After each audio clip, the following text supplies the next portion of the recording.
Welcome to a deep dive into one of the most captivating mysteries out there, consciousness. You've sent over this excerpt from Robert Lawrence Kuhn's latest book, and wow, it's clear you're ready to dive into some seriously big questions about what it actually means to be aware. Yeah, Kuhn's the perfect guide for this kind of intellectual adventure, isn't he? Absolutely. So what makes his approach so unique? Well, he doesn't just lay out a dry list of theories, He creates a landscape of consciousness. It's more like a rich tapestry of ideas. Okay, a landscape of consciousness. Ah. I like that. So what are some of the big landmarks we'll be trekking through today? Well, Kuhn starts with those fundamental questions, the ones that have always puzzled philosophers and scientists forever. Like big ones. Yeah, what is subjective experience really? That feeling of what it's like to be you, to see the color red, to experience joy or pain. Right. How can a bunch of neurons firing in our brains actually create that? It's like trying to explain the taste of chocolate to someone who's never tasted it. How do you convey the actual experience, not just the concept? Exactly. And from those fundamental questions, Kuhn branches out into the different ways we try to make sense of it all. Yeah. From the strictly physical to the totally metaphysical. So are we talking about those theories that say consciousness is purely a product of the brain versus those that say it's something more fundamental to the universe? Maybe even spiritual? You got it. He starts on the materialist side of the spectrum. This is where you find theories like Daniel Dennett's idea of the brain as a multiple drafts system. Okay, I've heard of that one. So remind me how that one goes again. Imagine your brain's constantly writing and rewriting your experience of reality with no single you actually in charge. It challenges that whole notion of a unified self. Hold on, so if there's no central me calling the shots, then what's creating the illusion of a continuous self? Exactly. Exactly. That's the $1 million question. And it's precisely the kind of head scratcher that materialist theories have to grapple with. Then you have someone like Marvin Minsky. Oh, right, a pioneer in artificial intelligence. Exactly. He saw consciousness as a bit of a suitcase term. A suitcase term? What do you mean? It's not just one thing, but a collection of processes we lump together, kind of like stuffing a week's worth of clothes into a carry-on, hoping it doesn't burst at the seams. So no single answer, but a whole bunch of mental baggage we're carrying around. That's reassuring. But I have to ask, if even AI pioneers are struggling with this definition, where does that leave the rest of us? That's where Kuhn's landscape gets really interesting. He doesn't shy away from the more radical ideas that lie beyond the purely physical. We're talking about theories like quantum consciousness. Whoa, now we're going off the deep end, quantum physics and consciousness. It definitely is a little out there, but Kuhn approaches it with his trademark thoughtfulness. He doesn't claim to have all the answers, but presents these complex ideas in a way that makes you think, maybe there's something to this. So we've got the materialists who say it's all about the brain and then the more. Adventurous thinkers who are looking at quantum mechanics, or even the idea that consciousness is a fundamental property of the universe, like gravity or electromagnetism. You got it. And what's so intriguing is that each of these perspectives has its own implications for the questions you're wrestling with. The potential for AI to become conscious, the possibility of uploading our minds, even what happens to us after we die. That's what I find so fascinating about this whole topic. It's not just theoretical. It gets at the very heart of who we are and what our place is in this vast universe. Absolutely. And by exploring these different theories, even the ones that seem out there, we start to see the world and ourselves in a whole new light. All right, so we've got this whole spectrum of theories, from the hardcore materialists to the quantum pioneers. But let's bring it back down to earth for a second. You mentioned AI, the idea of uploading our minds, even life after death. Where do those fit into this whole landscape of consciousness? Well, let's take AI first. If consciousness is really just about information processing, like some of those materialist theories suggest, then in theory a computer could achieve it if it was advanced enough. So you're saying if we could build a computer powerful enough to replicate the brain's complexity, we might actually end up with a conscious machine. That's the idea.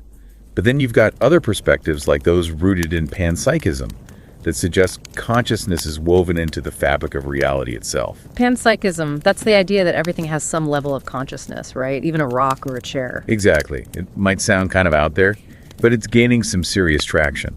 And if panpsychism is true, then creating a conscious machine might be way more complicated than just building a bigger computer. Yeah. We might need to find ways to actually tap into that fundamental consciousness that's already present.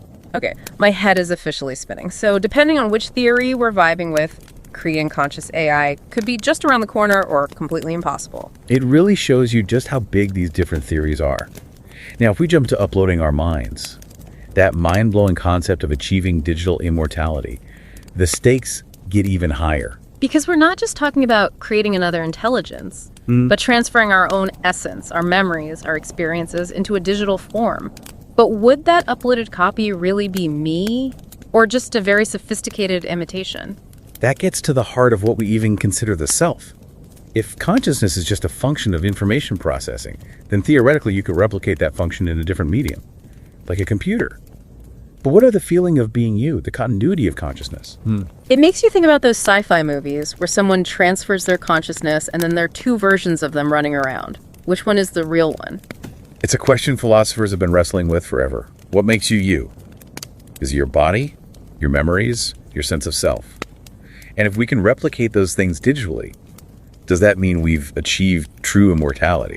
It's both exhilarating and terrifying to even think about, and it makes me wonder, if we're talking about consciousness existing beyond the physical body, what does that mean for the possibility of life after death?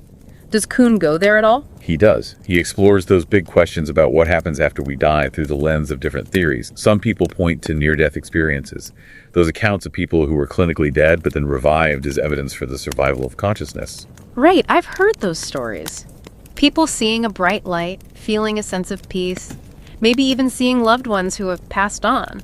But aren't there also scientific explanations for those experiences? Like hallucinations caused by the dying brain? Absolutely. And that's where things get really tricky. How do we separate genuine glimpses of something beyond from purely neurological phenomena? It's like trying to find a needle in a haystack, trying to separate the truly profound from the explainable. Exactly. Some theories, like certain interpretations of quantum mechanics, suggest that consciousness might not be confined to the brain at all.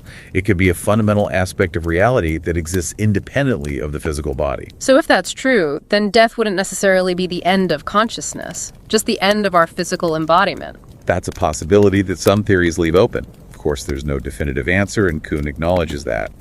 But just thinking about these different perspectives can be incredibly thought-provoking. It makes you realize how much we still don't know about the universe and our place in it. You know, it's funny. Exploring the world of consciousness, it's kind of like stepping into a hall of mirrors. How so? Well, just when you think you've got a handle on things, another perspective comes along and bam! It's like everything's flipped on its head again. Yeah. That's what makes it so captivating. It forces us to question everything, the very nature of reality, our place in it. And Kuhn's book really throws fuel on that fire. We've only just dipped our toes into his landscape of consciousness, and I'm already questioning everything I thought I knew about the mind, the brain, what it even means to be aware. And that's the beauty of these big questions. There might not be any easy answers, but the journey itself, that's where the real magic is. It opens up these whole new ways of seeing the world, understanding ourselves. So where do we even go from here? We've encountered this whirlwind of theories, from the concrete to the completely out there. How do we even begin to make sense of it all? I think the biggest takeaway from Kuhn is that there isn't one right answer when it comes to consciousness. It's this vast, mysterious thing.